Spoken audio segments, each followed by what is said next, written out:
My name is Justin Hartshorn. I'm a student physical therapist at Nova Southeastern University. So today our goal is going to be to take some range of motion measurements on the upper extremities. Is that okay with you? Yep. All right, are you also okay with me recording for educational purposes? Yep. Awesome. So let's get started with wrist flexion here. So I want you to go ahead and have your forearm on the table with your wrist hanging off the edge here. There we go. Perfect. So I want you to bring your wrist up to the neutral position there. I'm just going to support the forearm on the table. Get the correct landmarks here. Awesome. I want you to bring your palm down as far as you can. Really flex that wrist here. Let's see. Line it up to the correct landmarks. Alright, so your range of motion for wrist flexion there is 78 degrees. So now we're going to do the opposite motion here for wrist extension. So same thing, forearm supported on the table, wrist hanging off the edge, bringing your palm up there, or the top of your hand up as far as you can.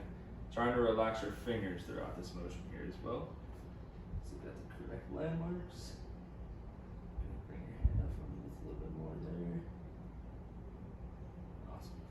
Alright, go ahead and bring your top of the hand up to the ceiling there as far as you can.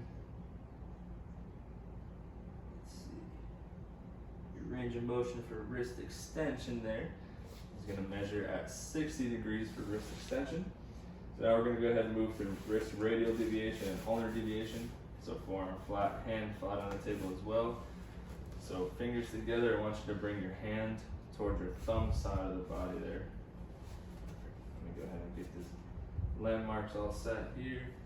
Supporting the elbow there as well. Line up here.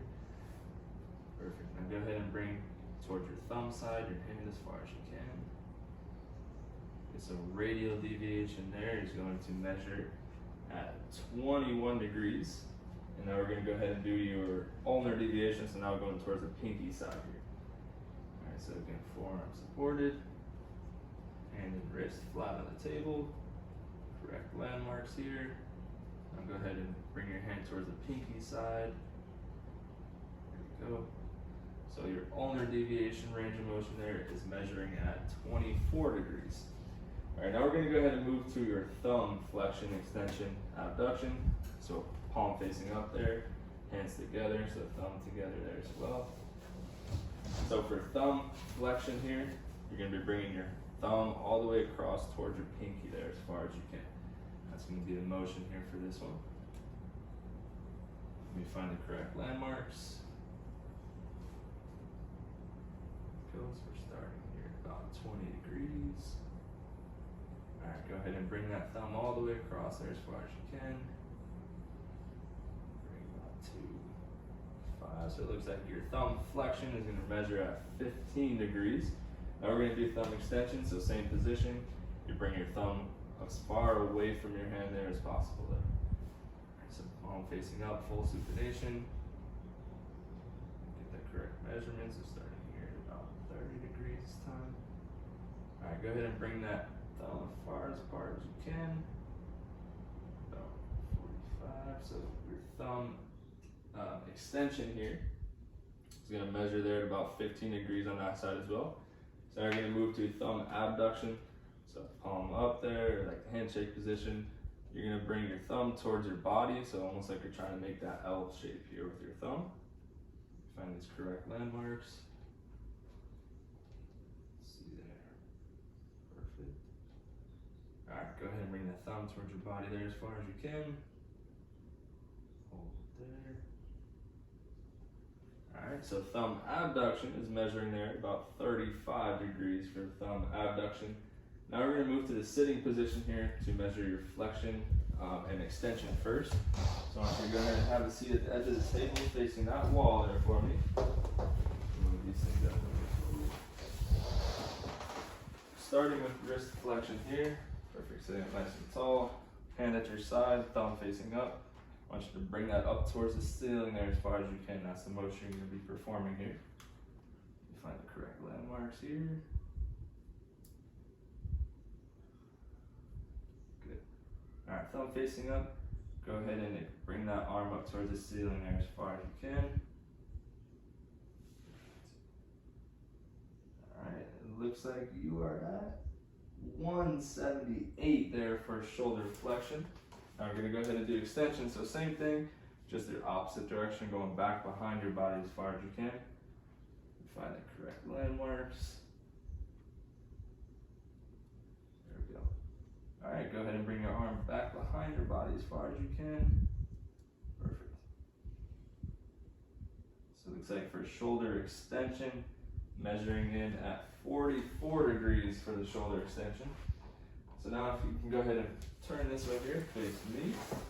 We're going to measure your shoulder abduction, so come in palm down to the side there, out as far as you can. Perfect. Alright, so let me find that landmark here. There we go. Alright, go ahead and extend up towards that ceiling there as far as you can. Looks like for shoulder abduction there, you're measuring at 167 on your 67 degrees for shoulder abduction. So we're going to go ahead and move to forearm supination and forearm pronation. So hand at your elbow at 90 degrees there. So the motion here is you're going to bring your palm all the way down there as far as you can for forearm pronation. Bring it back to neutral there. Make sure I got the correct landmarks here. Alright, supporting the elbow. Go ahead and perform that motion there for me. I'm going to hold that position. There we go. Alright, so forearm pronation is measuring at 85 degrees. Now you're going to test supination, so same position. Now you're going palm towards the ceiling here. Alright, so same position there. I'm going to come on the inside here. Start, supporting the elbow. Now go ahead and perform that motion. There we go. Move this down here. So forearm supination there looks to be measuring at, let's see. Forearm supination is measuring at 83 degrees for supination. Now let's go ahead, we don't need that anyways. Let's go ahead and lie down here. Your head's gonna be at this end. You're measuring internal and external rotation next here. Alright, so we go ahead and place the towel up underneath the elbow here for extra support. Go ahead, if you can, slide that way towards that table for me. Perfect. Alright, so arm abducted here to 90 degrees, elbow at 90 degrees there as well. Perfect. Alright, so we're going to test internal rotation here. So the movement is palm down towards the floor there. Alright, so let me find those correct landmarks here. Stabilizing this. Alright, go ahead and perform the internal rotation. There we go. Internal rotation here is going to measure at 78 degrees. Alright, go ahead and come back to neutral. Now you're going to go the opposite direction to measure external rotation. So again, finding the correct landmarks. Okay. Alright, go in the opposite direction here to measure external rotation. And the external rotation here is going to measure at 80 degrees of external rotation. Now, the last two ones we're going to do here are going to be elbow flexion and elbow extension. So I'm going to place the towel right up just above the elbow there for some support. Go ahead and start all the way in that extension there. Palm in full supination. So you're bringing your palm up to your shoulder there. That's going to be the motion for this one here. Let me find the correct landmarks here. Perfect. Alright. Go ahead and bring that palm up to your shoulder. Holding that position here. Elbow flexion looks to be measuring, let's see, measuring at 142 degrees. Now we're going to finish off here with elbow extension. So same position, palm facing up, elbow supported here, found the correct landmarks. Now I want you to bring the back of your hand down towards the floor there as far as you can. Good. That looks like there. Elbow extension is measuring at 4 degrees there. Alright, so no abnormal findings today. Everything looks good. Thank you.